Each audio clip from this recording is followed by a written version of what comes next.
Avez-vous déjà vécu un moment qui a complètement changé le cours de votre vie? Pour moi, c'était un mardi après-midi ordinaire au parc avec ma fille, lorsque mon patron, oui, mon vrai patron, s'est précipité vers moi et a atterri directement sur mes genoux. Mais que s'est-il passé ensuite? C'est là que les choses se compliquent. Je ne m'attendais pas à élever seul ma fille de 6 ans. Je ne m'attendais pas à travailler sous les ordres du PDG le plus intimidant de l'industrie de l'édition. Et je ne m'attendais certainement pas à ce que ces deux réalités se télescopent d'une manière qui me ferait remettre en question tout ce que je pensais savoir sur l'amour, la confiance et les secondes chances. La vérité, c'est qu'au moment où Olivia Montgomery s'est assise sur mes genoux ce jour-là, j'étais déjà en train de tomber amoureux d'elle, ce que je m'étais juré de ne plus jamais faire après le départ de ma femme. Mais quand je l'ai sentie trembler contre moi, que j'ai entendu la peur dans sa voix et que j'ai vu l'homme qui nous suivait à travers le parc, j'ai réalisé que ma patronne, la reine de glace, cachait bien plus que ce que l'on pouvait voir. Ce que je ne savais pas à ce moment-là, c'est que la protéger ce jour-là nous mettrait tous les deux en danger, bien au-delà d'un ex-petit ami en colère. Papa, pousse-moi! S'écria Emma en pédalant de toutes ses forces sur la balançoire que je lui avais donnée. Encore un peu et tu toucheras les nuages, ma puce. Je ris en lui donnant une autre petite poussée. Le parc était relativement vide pour un mardi après-midi. Il n'y avait que quelques autres parents avec leurs enfants, un couple de personnes âgées qui nourrissaient des oiseaux, et moi, Jake Sullivan, père célibataire de 34 ans, essayant de profiter au maximum des 2 heures qui me restaient avant de retourner au bureau. En tant que rédacteur en chef chez Pinnacle Publishing, je pouvais parfois m'échapper pendant la pause déjeuner pour voir Emma, surtout les jours où Mme Hernandez, notre voisine qui la gardait d'après l'école, avait rendez-vous chez le médecin. Ces moments volés étaient précieux. Ma fille grandissait sous mes yeux et sa mère manquait tout cela par choix. Je regardais ma montre. Il restait encore 20 minutes avant de devoir rentrer. 20 minutes avant de retourner sous le regard scrutateur d'Olivia Montgomery, PDG et figure de proue de l'édition, qui avait racheté Pinnacle l'année dernière et avait tout bouleversé avec ses normes rigoureuses et ses attentes apparemment impossibles à satisfaire. Papa, qui est cet homme qui court? Demanda Emma en ralentissant sa balançoire. Je me tournai pour regarder dans la direction qu'elle indiquait et sentis mon cœur s'arrêter. Quand on parle du loup, Olivia Montgomery elle-même courait à toute vitesse à travers la pelouse du parc dans notre direction, son calme habituel ayant complètement disparu. Ses longs cheveux blonds et soyeux flottaient derrière elle, ses talons de créateur dans une main, le visage marqué par la panique. Avant que je puisse comprendre ce qui se passait, elle m'aperçut. Jake! Haleta-t-elle, le soulagement envahissant ses traits. Puis elle se jeta pratiquement sur mes genoux, ses bras s'enroulant autour de mon cou tandis qu'elle enfouissait son visage contre mon épaule.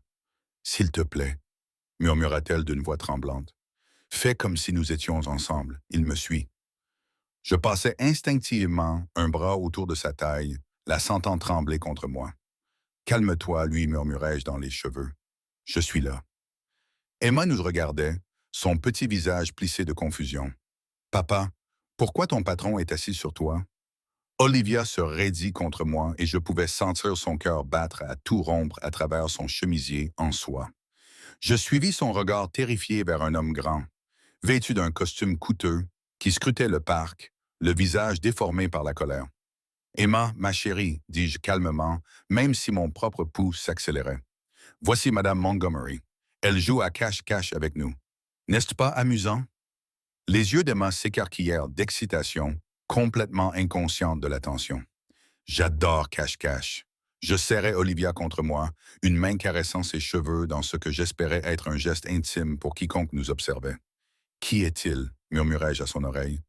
Un ex-petit ami, me répondit-elle dans un souffle. Richard, elle ne supporte pas bien le rejet. L'homme que Richard avait repéré nous aperçut alors, plissant les yeux pour mieux observer la scène. Olivia blottie sur mes genoux, ma fille se balançant à côté de nous, l'image même d'une famille heureuse. Il hésita, l'incertitude se lisant sur son visage. Je pris une décision en une fraction de seconde, me penchant pour déposer un baiser doux sur la tempe d'Olivia. « Ris !» murmurai-je comme si je venais de dire quelque chose de drôle. Elle rit, un son mélodieux qui sembla transformer tout son être. Je n'avais jamais entendu Olivia Montgomery rire auparavant. Au bureau, elle était toujours sérieuse, Des tailleurs impeccables, une langue acérée et un comportement glacial qui lui avait valu le surnom de Reine des Neiges parmi le personnel. Richard nous observa encore un long moment avant de se détourner. Ses épaules étaient raides de frustration. Il s'en va, murmurai-je, mais je gardai mon bras fermement autour de sa taille. Attends quelques minutes pour en être sûr. Olivia acquiesça contre mon épaule, sa respiration ralentissant progressivement. Je pris conscience de son poids sur mes genoux, du parfum subtil de son eau de toilette, de la douceur de ses cheveux contre ma mâchoire. C'était ma patronne. La femme qui avait critiqué ma dernière acquisition la veille, qui faisait marcher tout le bureau sur des œufs, vulnérable et s'accrochant à moi comme si j'étais sa bouée de sauvetage. Madame Montgomery, ah, mais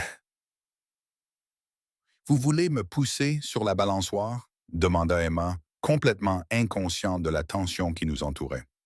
Olivia leva la tête, ses yeux bleus rencontrèrent brièvement les miens avant qu'elle ne se tourne vers ma fille avec un sourire qui transforma son visage. J'adorerais Emma, et tu peux m'appeler Olivia. Alors qu'elle glissait de mes genoux et s'apprêtait à pousser ma fille, je ne pus m'empêcher de la fixer du regard. Qui était cette femme? Et qu'avait-elle fait de ma patronne intimidante? Ce que je ne réalisais pas à ce moment-là, c'est que cette rencontre fortuite allait entremêler nos vies d'une manière que je n'aurais jamais pu imaginer, et que l'homme qui s'éloignait n'était pas simplement en train d'abandonner. Il préparait quelque chose de bien plus dangereux qu'une confrontation dans un parc. Tu n'avais pas besoin de nous raccompagner, dit Olivia alors que nous approchions de son immeuble, en briques rouges, dans le quartier chic de la ville, loin de mon modeste appartement. Après l'incident du parc, j'avais insisté pour la raccompagner chez elle, refusant de la laisser seule alors qu'elle était clairement bouleversée. Emma nous avait devancés, fascinée par l'élégance du quartier et bavardant à propos des jolies maisons. Je crois que oui, répondis-je en scrutant la rue à la recherche de Richard. Ce type n'avait pas l'air du genre à abandonner facilement. Elle serra ses bras autour d'elle, laissant transparaître une certaine vulnérabilité à travers les fissures de son sang-froid, habituellement sans faille. Je suis désolé de vous avoir impliqué dans mes problèmes. Ce n'est pas très professionnel. J'ai ri. Eh bien, vous asseoir sur les genoux de votre employé a probablement déjà dépassé les limites du professionnalisme. Ses joues se sont empourprées. Mon Dieu, je n'arrive pas à croire que j'ai fait ça. J'ai juste paniqué. Je vous ai vu là-bas, vous m'étiez familier et vous aviez l'air d'être un bon petit ami. Je l'ai taquiné. Le sourire qui a courbé ses lèvres a provoqué un pincement dans ma poitrine. Vous aviez l'air rassurant, a-t-elle dit doucement. Nous avons atteint les marches de son perron et Emma a couru vers nous. Votre maison est comme un château, mademoiselle Olivia? Olivia s'est agenouillée pour se mettre à la hauteur d'Emma, ce que je n'aurais jamais imaginé voir faire par cette redoutable PDG. Merci, Emma. Est-ce que ton père et toi voulez entrer pour boire un chocolat chaud? C'est le moins que je puisse faire après avoir interrompu ton travail à temps partiel. Emma m'a regardé avec des yeux suppliants. On peut, papa, s'il te plaît? J'hésitais. C'était une situation inhabituelle. Ma patronne nous invitait chez elle, la même patronne qui, quelques heures auparavant, critiquait mes performances professionnelles. Mais la femme qui se tenait devant moi, sans aucune défiance et avec une chaleur sincère dans les yeux lorsqu'elle parlait à ma fille, semblait être une personne complètement différente. Bien sûr, me surpris-je à dire, un chocolat chaud, c'est une excellente idée. À l'intérieur, la maison d'Olivia était à la fois élégante et étonnamment confortable.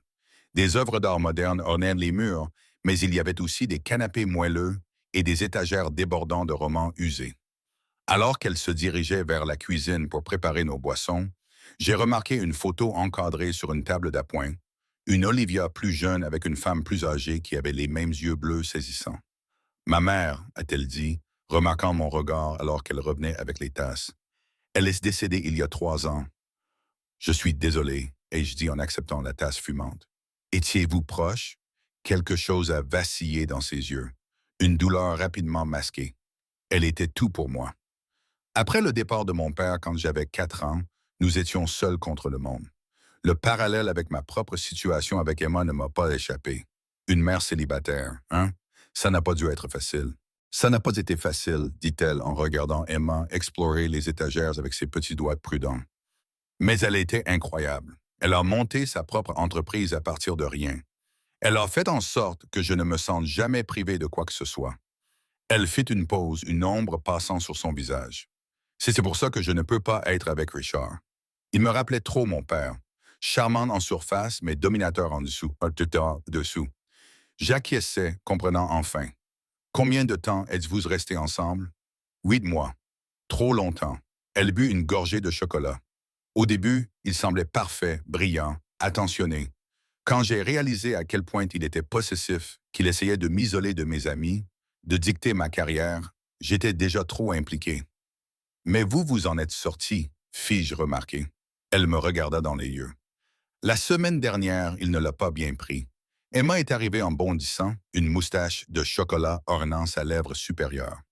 Madame Olivia a les livres Harry Potter. Papa, tous les livres. Olivia a souri, tendant la main pour essuyer le chocolat sur le visage d'Emma avec une serviette. Ce geste était si maternel, si naturel, qu'il m'a prise au dépourvu. Harry Potter était mon livre préféré quand j'étais petite, a-t-elle dit à Emma. Je faisais semblant d'être Hermione. Moi aussi. Emma a poussé un cri de surprise, les yeux écarquillés de joie. Je les ai observés, cette connexion inattendue qui se formait entre ma fille et ma patronne, et j'ai senti quelque chose changer en moi. L'Olivia Montgomery du bureau, exigeante, critique, parfois carrément intimidante, semblait à 1000 lieues de cette femme qui discutait gentiment de ses personnages préférés avec ma fille de 6 ans. Vous êtes doué avec elle, lui ai-je dit plus tard, alors qu'Emma explorait le petit jardin derrière la maison d'Olivia. Le sourire d'Olivia avait une touche de tristesse. J'ai toujours voulu avoir des enfants, mais cela ne s'est jamais produit. La vulnérabilité de son aveu m'a frappé. Combien de facettes avait cette femme que je pensais connaître? Alors que nous nous apprêtions à partir, très simplement. Olivia s'est à nouveau agenouillée pour se mettre à la hauteur d'Emma.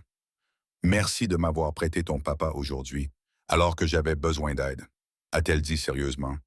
Tu as beaucoup de chance de l'avoir. Emma acquiesça solennellement. C'est le meilleur papa qui soit. Maman ne le pensait pas, mais elle avait tort.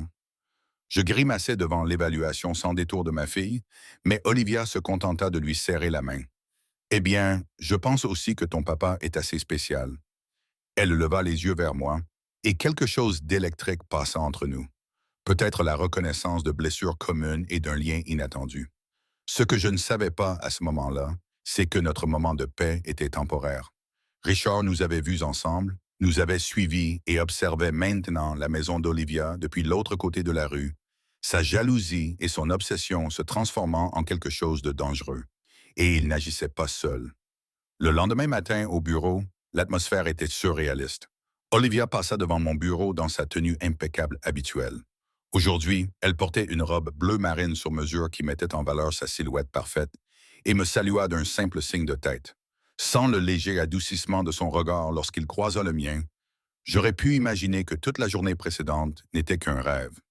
Sullivan, j'ai besoin du manuscrit de Mercer sur mon bureau avant midi. Elle m'interpella par-dessus son épaule, incarnant parfaitement la PDG exigeante. Mon collègue Tom se pencha vers moi. La reine de glace est sur le sentier de la guerre aujourd'hui. Qu'est-ce que tu as fait pour la mettre en colère? Je haussai les épaules, incapable d'expliquer la complexité de ce qui s'était passé entre Olivia et moi. Juste comme d'habitude. Mais au fil de la journée, j'ai remarqué de petits changements. Un café est apparu sur mon bureau, exactement comme je l'aimais, alors que je ne lui avais jamais fait part de mes préférences. La critique de ma dernière acquisition a été formulée avec des suggestions constructives plutôt qu'avec ses remarques acerbes habituelles. Et à 2 reprises, je l'ai surprise en train de m'observer depuis son bureau, l'air pensif. À l'heure du déjeuner, mon téléphone a vibré, signalant l'arrivée d'un SMS provenant d'un numéro inconnu. Merci encore pour hier. J'ai pensé à Emma toute la matinée. Elle est formidable. OM astérisque. J'ai souri en répondant. Elle n'a pas arrêté de parler de Olivia et de ses livres Harry Potter. 3 points sont apparus, puis ont disparu. Puis, astérisque, serait-il complètement inapproprié de vous demander si vous aimeriez dîner ensemble un de ces jours? En guise de remerciement d'astérisque, mon cœur s'est mis à battre plus fort. Mon patron me demandait-il de sortir avec lui? Ou était-ce simplement de la gratitude? Et pourquoi cette distinction m'importait-elle soudainement autant? Nous adorerions astérisque, ai-je répondu avant de pouvoir trop réfléchir. La réponse est venue rapidement.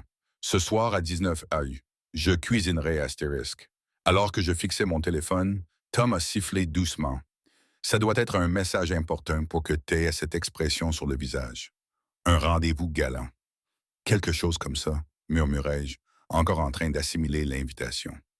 Ce que je ne voyais pas, c'était Richard, qui observait l'immeuble depuis sa voiture de l'autre côté de la rue, le visage assombri alors qu'il observait les bureaux de Pinnacle Publishing. Je ne savais pas qu'il avait des liens avec notre plus grand concurrent dans le monde de l'édition, ni que son obsession pour Olivia était sur le point de devenir professionnelle autant que personnelle. Le dîner chez Olivia fut pour le moins révélateur. Elle avait préparé des pâtes simples mais délicieuses que même ma fille Emma, pourtant difficile à dévorer, et la conversation s'est déroulée avec une facilité surprenante. Le masque professionnel était complètement tombé, révélant une femme dotée d'un sens de l'humour vif et spirituel qui correspondait au mien, qui écoutait attentivement les histoires d'Emma à l'école et qui partageait progressivement des aspects d'elle-même que peu de gens avaient sans doute jamais vus. Alors pourquoi ces deux personnalités différentes? Lui ai-je finalement demandé, alors que nous étions assis sur sa terrasse après qu'Emma se soit endormie sur le canapé à l'intérieur. L'Olivia au travail et cette Olivia. Elle fit tourner le vin dans son verre. Lorsque ma mère est décédée et que j'ai repris son entreprise, celle-ci était en difficulté. Le conseil d'administration, composé uniquement d'hommes, tournait autour comme des vautours, prêts à me pousser vers la sortie et à vendre l'entreprise pièce par pièce. Ses yeux se durcirent à ce souvenir. J'ai rapidement compris qu'être aimé ne sauverait pas son héritage. Être crainte et respecté le ferait, et cela a fonctionné. Je l'ai reconnu. Pinnacle avait prospéré sous sa direction. Malgré le scepticisme initial, c'était le cas. Mais parfois, je me demande ce que j'ai sacrifié en cours de route. Son regard s'est posé sur Emma qui dormait. La connexion, l'authenticité, la chance d'avoir une vraie vie en dehors des murs du bureau. Il n'est pas trop tard, ai-je dit doucement. Ses yeux ont croisé les miens. De la vulnérabilité et de l'espoir se disputaient dans leur profondeur bleue. N'est-ce pas? La reine de glace et le père célibataire. On dirait un désastre en puissance. Ou le début d'une grande histoire, rétorquai-je, me surprenant moi-même par mon audace. Il se trouve que je m'y connais un peu en grandes histoires. Un sourire se dessina sur ses lèvres. Tu es doué dans ton travail, Jake. Je l'ai toujours pensé, même quand je suis critique. Un grand compliment de la part de la reine de glace elle-même, ai-je taquiné. Ne m'appelle pas comme ça, a-t-elle dit, mais elle riait. Comment dois-je t'appeler alors? Ai-je demandé, soudain sérieux. Elle posa son verre de vin et s'approcha, sans quitter mes yeux des siens. Juste Olivia. Juste moi. Le baiser qui suivit fut d'abord doux, hésitant. Nous étions tous deux conscients des limites que nous franchissions, des complications que nous invitions. Mais quand sa main vint caresser mon visage, quelque chose se brisa en moi. Cela faisait si longtemps que je n'avais pas été touché avec une telle tendresse, que je ne m'étais pas permis de désirer quelqu'un de cette façon. Quand nous nous sommes finalement séparés, ses yeux étaient écarquillés d'émerveillement. Je n'avais pas prévu ça, murmura-t-elle. Moi non plus, admis-je. Mais je ne regrette rien. Elle posa son front contre le mien. C'est compliqué. Jake, je suis ta patronne. Tu dois penser à Emma. Et Richard? La mention de son ex nous rendit tous deux sérieux. Il t'a recontacté? Elle hésita. Juste quelques SMS. Rien de menaçant, juste insistant. J'ai bloqué son numéro. Ce que ni l'un ni l'autre ne savions, c'est qu'à ce moment précis, Richard mettait en œuvre un plan qui menaçait non seulement notre relation naissante, mais aussi l'avenir même de Pinnacle Publishing, et que son obsession pour Olivia avait évolué vers quelque chose de bien plus dangereux que nous n'aurions pu l'imaginer. Les semaines suivantes se déroulèrent dans un équilibre délicat, avec une distance professionnelle au bureau, seuls quelques regards insistants ou effleurements de main trahissant le lien grandissant entre nous, et des soirées de plus en plus intimes passées avec Emma, qui était tombée complètement amoureuse de Madame Olivia et de son stock inépuisable de livres et d'histoires. Nous étions prudents, hésitants à définir ce qui se passait entre nous. Nous portions tous deux des cicatrices, moins celle de l'abandon de ma femme. Olivia, d'une vie passée à faire passer sa carrière avant son bonheur personnel, et en arrière-plan planait la menace non résolue de Richard, qui semblait avoir disparu. mais dont nous sentions tous deux la présence comme une ombre. Puis vint la réunion du conseil d'administration qui changea tout. Nous avons un sérieux problème, annonça Olivia, endossant fermement son rôle de PDG pour s'adresser au conseil. Quelqu'un a divulgué nos plans d'acquisition à Apex Publishing. Ils nous ont surenchéri sur 3 manuscrits importants au cours du mois dernier. La salle du conseil s'est remplie de murmures inquiets. Je suis resté assis en silence, observant Olivia diriger la salle avec une assurance qui m'avait d'abord intimidé, mais que je comprenais désormais comme son armure. Quelle est la gravité des dégâts? A demandé Gerald, le plus ancien membre du conseil. Assez grave, a répondu Olivia. L'accord avec Patterson est compromis et ils ont approché Michaels au sujet de sa prochaine série. J'ai eu l'estomac noué. Il s'agissait de 2 de nos plus importantes acquisitions potentielles, des projets que j'avais personnellement supervisés.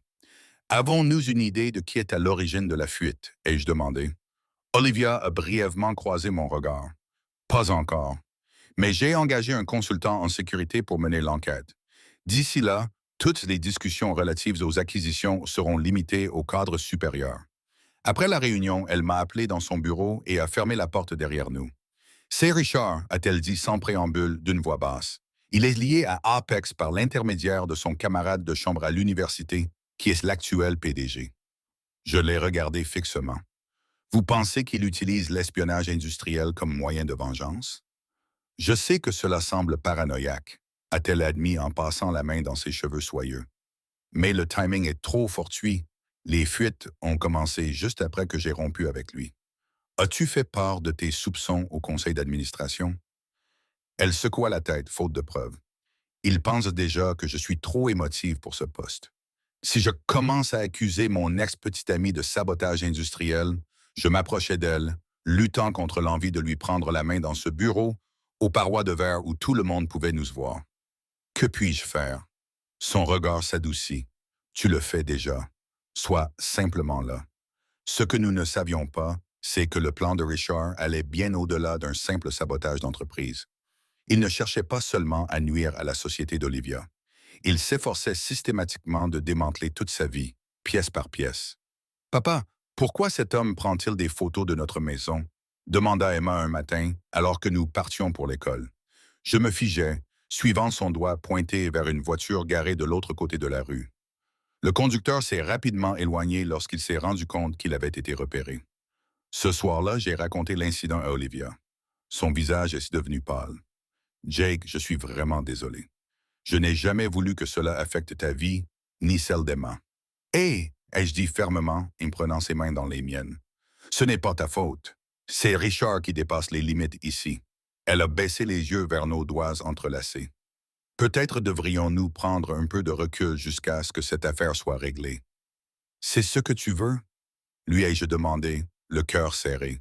Elle a croisé mon regard, vulnérable et effrayé. « Non, mais j'ai peur, Jake. Pas pour moi. Pour toi et Emma. Je ne supporterai pas qu'il vous arrive quelque chose à cause de moi. » Je l'ai serré contre moi, respirant le parfum désormais familier de ses cheveux. Nous sommes plus forts ensemble que séparés. Quels que soient ses plans, nous y ferons face ensemble.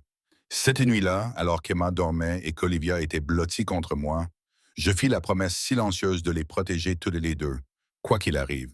Je ne savais pas encore à quel point cette promesse serait bientôt mise à l'épreuve.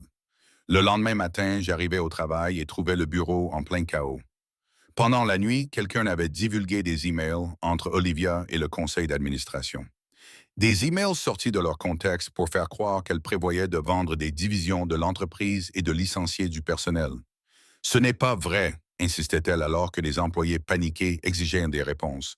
Ces emails discutaient des pires scénarios, pas de plan concret. Mais le mal était fait. La confiance était brisée et les rumeurs se propageaient comme une traînée de poudre. À l'heure du déjeuner, 3 rédacteurs en chef avaient démissionné et les auteurs appelaient, paniqués, au sujet de leur contrat. J'ai trouvé Olivia dans son bureau, le regard perdu par la fenêtre, sa posture habituellement parfaite désormais brisée. « C'était Richard », a-t-elle dit sans se retourner. « Il a dû pirater mon email d'une manière ou d'une autre. J'ai fermé la porte derrière moi. Nous devons aller voir la police. » Elle a secoué la tête. Avec quelle preuve? Et même si nous pouvions prouver que c'était lui, le mal est déjà fait. Elle s'est finalement tournée vers moi, les yeux rougis mais secs. Ma mère a bâti cette entreprise à partir de rien. Jake, c'était l'œuvre de sa vie. Et maintenant, je la vois s'effondrer parce que j'ai commis l'erreur de laisser entrer le mauvais homme dans ma vie. Ce n'est pas fini, j'ai insisté. Le conseil d'administration te connaît, ils te font confiance. Vraiment, a-t-elle demandé avec amertume. Où voient-ils ce que tout le monde voit? La reine de glace trop ambitieuse pour son propre bien. Je me suis approché, la prudence oubliée. Ce n'est pas qui vous êtes, et tous ceux qui ont pris le temps de vraiment vous connaître le comprennent. Son expression s'adoucit. Comme vous, comme moi, ai-je confirmé en lui prenant la main. Et nous allons nous battre ensemble. Ce que nous ne savions pas alors, c'est que la vendetta de Richard était sur le point de s'intensifier d'une manière que ni l'un ni l'autre n'aurions pu prévoir, et que la confrontation finale nous obligerait tous les deux à affronter nos peurs les plus profondes et nos vérités les plus fortes. 3 jours plus tard, le conseil d'administration convoqua une réunion d'urgence. Malgré tous nos efforts pour limiter les dégâts, les actions de Pinnacle avaient chuté et les auteurs quittaient le navire pour rejoindre la concurrence, notamment Apex, qui était ravi de tirer profit de notre malheur. Le conseil d'administration a perdu confiance en votre leadership, informa Gerald à Olivia, l'air grave. Nous vous offrons la possibilité de démissionner dignement avant d'être contraint de prendre des mesures plus drastiques. Je vis le sang se retirer de son visage. Tout ce pourquoi elle avait travaillé, tout ce que sa mère avait construit, s'effondrait à cause de l'obsession d'un seul homme. Je demande 24 heures, dit-elle d'une voix ferme malgré le désarroi que je savais qu'elle ressentait. Avant de prendre votre décision finale, Gerald échangea un regard avec les autres membres du conseil avant d'acquiescer à contre-cœur. 24 heures. Mais à moins que vous ne parveniez miraculeusement à restaurer la confiance dans cette entreprise, je ne vois pas comment le résultat pourrait changer. En quittant la salle du conseil, je l'ai entraîné dans une salle de conférence vide. Quel est votre plan? Pour la première fois depuis que je la connaissais, Olivia Montgomery a souri avec une malice sincère. Qui dit que j'ai un plan? Parce que je vous connais, ai-je répondu. Et vous ne vous laissez pas abattre sans vous battre. Son sourire s'est élargi. Tu as raison, et je vais avoir besoin de ton aide. Ce soir-là, après avoir couché Emma, j'ai rejoint Olivia à sa table à manger, désormais recouverte de papier, d'ordinateurs portables et de tasses de café. Avec l'aide de sa consultante en sécurité, une ancienne agente du FBI nommée Diana, nous avons rassemblé les preuves du sabotage de Richard. Ce n'est pas suffisant pour une affaire pénale, a averti Diana. Mais cela pourrait suffire à convaincre le conseil d'administration. Et si ce n'est pas le cas, ai-je demandé. Les yeux d'Olivia ont croisé les miens à travers la table. Alors je partirai la tête haute, sachant que je me suis battu pour ce qui compte. Sa main a trouvé la mienne, et sachant que j'avais trouvé quelque chose d'encore plus important en cours de route. La tendresse dans sa voix m'a fait chaud au cœur. Quoi qu'il arrive demain, quoi qu'ait fait Richard, il n'avait pas réussi à briser son moral, ni ce qui grandissait entre nous. Ce à quoi aucun d'entre nous ne s'attendait, c'était que Richard lui-même fasse son apparition à la réunion du conseil d'administration le lendemain. Je pense pouvoir faire la lumière sur les récents problèmes de Pinnacle, annonça Richard en entrant sans y être invité dans la salle du conseil, l'allure d'un homme d'affaires prospère dans son costume sur mesure. Olivia se figea à côté de moi, les jointures blanchies alors qu'elle agrippait le bord de la table. Monsieur Harrington, cette réunion est privée, commença Gerald, mais Richard l'interrompit. Je pense que vous voudrez entendre ce que j'ai à dire. Il posa une clé USB sur la table. Elle contient des preuves qu'Olivia Montgomery ait délibérément saboté sa propre entreprise afin d'en faire baisser la valeur avant un rachat prévu par la direction. L'accusation était si scandaleuse que personne ne parla pendant un moment. Puis Olivia se leva, faisant preuve d'un sang-froid remarquable compte tenu des circonstances. C'est une théorie intéressante, Richard, surtout venant de quelqu'un qui travaille avec Apex Publishing pour nuire à Pinnacle depuis notre rupture. Le sourire confiant de Richard vacilla légèrement. C'est absurde. Vraiment, Olivia fit un signe de tête à Diana, qui distribua des dossiers à chaque membre du conseil d'administration. Ce sont les enregistrements des communications entre Richard Harrington et le PDG d'Apex, Marcus Wells, qui remontent au lendemain de la fin de notre relation. Ils détaillent exactement quel projet de Pinnacle ciblait et à quel moment. Les membres du conseil d'administration commencèrent à feuilleter les documents, murmurant d'entre eux. Le visage de Richard s'assombrit. C'est une tentative désespérée pour rejeter la responsabilité de vos propres échecs. Peut-être, concéda Olivia, ou peut-être est-ce la vérité. Elle se tourna vers le conseil. J'ai commis des erreurs. J'aurais dû reconnaître plus tôt le comportement obsessionnel de Richard. J'aurais dû être plus transparente avec vous tous au sujet des menaces qui pesaient sur Pinnacle. Mais je n'ai jamais, pas une seule fois, trahi cette entreprise ou l'héritage de ma mère. Sa voix se brisa légèrement sur les derniers mots, et sans réfléchir, je lui pris la main sous la table. Elle la serra en retour, puisant de la force. Richard plissa les yeux à ce geste. C'est donc pour ça que tu m'as quitté pour l'un de tes employés? Il rit amèrement. Quel professionnalisme, Olivia. Ma vie personnelle n'est pas le sujet ici, répondit-elle calmement. C'est ton espionnage industriel qui est en cause. Tu n'as aucune preuve. En fait, intervint Diana, nous en avons. Elle fit signe au garde de sécurité à la porte, qui s'écarta pour laisser apparaître un jeune homme à l'air nerveux. Voici Kevin Morris, spécialiste informatique chez Apex. Il a accepté de témoigner au sujet des instructions qu'il a reçues pour pirater les comptes de messagerie électronique de Mme Montgomery. Le visage de Richard se déforma sous l'effet de la rage. Toi, cracha-t-il à Olivia, tu penses avoir gagné? Tu penses que quelqu'un voudra encore de toi après ça? Tu n'es rien sans moi. Rien. Alors que les agents de sécurité s'apprêtaient à escorter Richard, qui criait désormais hors de la pièce, je sentis Olivia trembler à côté de moi. Mais quand je regardais son visage, je ne vis pas de la peur, mais du soulagement. Le soulagement d'être enfin libéré de son emprise. La réunion du conseil d'administration se poursuivit pendant des heures après le départ spectaculaire de Richard. Des questions furent posées, des explications données, des excuses présentées de part et d'autre. À la fin, cependant, Pinnacle était toujours confronté à des défis importants. La position d'Olivia était assurée et l'entreprise avait une chance de se reconstruire. Lorsque nous avons finalement quitté le bâtiment ce soir-là, épuisés mais victorieux, Olivia s'est arrêtée sur les marches, levant les yeux vers le ciel nocturne. Ma mère disait souvent que la véritable mesure du succès n'est pas d'éviter les chutes, mais la grâce avec laquelle on se relève après, dit-elle doucement. Je lui ai pris la main et l'ai attirée vers moi. Tu t'es relevé avec beaucoup de grâce aujourd'hui. Elle a ri. Son rire était léger et libre, comme je ne l'avais jamais entendu auparavant. Nous l'avons fait ensemble. Ensemble, ai-je acquiescé avant de l'embrasser sous les étoiles, sans me soucier des regards. 6 mois plus tard, Pinnacle Publishing s'était non seulement redressé, mais prospérait sous la direction d'Olivia, désormais tempéré par une nouvelle ouverture d'esprit et un esprit de collaboration qui avait transformé la culture de l'entreprise. Le surnom de Reine de glace était depuis longtemps oublié, remplacé par un respect et une admiration sincères. Quant à nous, nous avons pris notre temps, conscients des sentiments d'Emma et de la complexité de notre relation professionnelle. Mais certaines choses sont tout simplement écrites. Papa, Olivia va-t-elle vivre avec nous pour toujours maintenant? Demanda Emma un soir alors que nous construisions tous les trois un fort avec des oreillers dans mon salon. Olivia et moi avons échangé un regard, une conversation silencieuse passant entre nous. Tu aimerais ça, ma puce? Ai-je demandé avec précaution. Emma a acquiescé avec enthousiasme. Oui, elle a fait les meilleures crêpes. Elle imite parfaitement les voix de Harry Potter et elle te fait sourire tout le temps. Elle me fait sourire aussi, a dit Olivia en tendant la main pour repousser une mèche de cheveux derrière l'oreille d'Emma.